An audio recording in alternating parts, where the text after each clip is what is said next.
Reuben. It's good to see everyone. It's good to see you. How you doing? Energy. I'm doing well. Sonequa, there's a lot of like really cool things I liked about this film. Very important film, a lot of important themes and messages. But what I really took away from it was self-reflection, right? Soul searching, finding yourself. From an acting storyteller perspective, what's that like for you playing these characters that are lost, figuring things out? Because from a viewer perspective, they don't know they're lost, right? So I'm just wondering what you think about that. Oh man, that's a good question. I'm gonna try to answer quickly. I have had the blessing of playing a lot of women who find themselves, who go through that process of self-actualization. But in terms of merit, man, I wanted to just do justice to Kyle and his story and other veterans and people who haven't served who are carrying pain with them. So it was really about diving in and just surrendering. It was really about surrendering to it because the journey was on the page. The journey happened in real life. And so many people, from what we've been hearing, have similar experiences. And I do too in my own life, even though I didn't use it in the story. So it was really just about surrender for me. No, absolutely. Really well said. Natalie, that script to screen journey really interests me too, right? Because you get these pages and then at some point you go and film it and you see it come to life. What's that like for you specifically with My Dead Friend Zoe, that script to screen journey?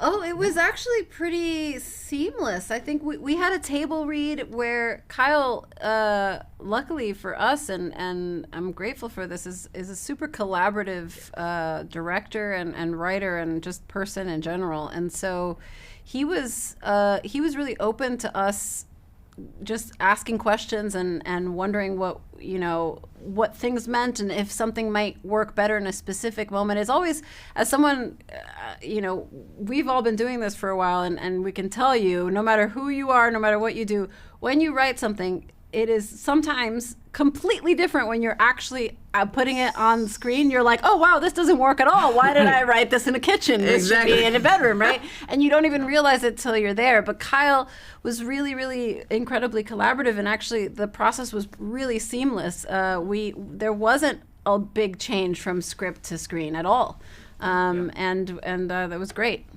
No, absolutely. Kyle, it's good to see you. I just kind of wanted to ask, I find it interesting because, really important subject matter, serious subject matter, sometimes kind of hard for people to kind of think about and watch. And this is very personal to you.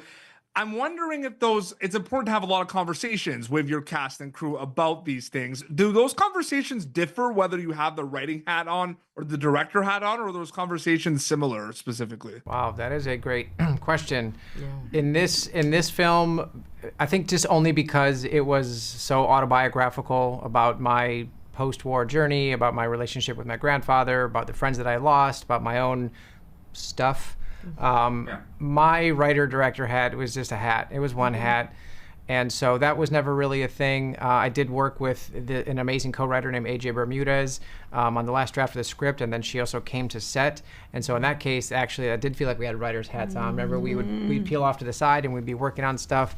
But yeah, I think I appreciate you saying that too, because one thing that was really important to me was to get everybody on the same page, no pun intended. And so I kind of did a spaghetti dinner prior to our first day of shooting with the crew, and kind of set the stage about, yes, we're going to go and do this thing, but this is also what it's about, and this is the bigger meaning.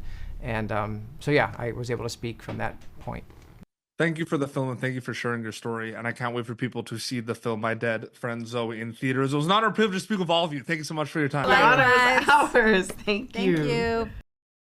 Thank you for tuning in to Popternative. Make sure to check out our past episodes of Popternative on YouTube. This has been an Autograph Communications production.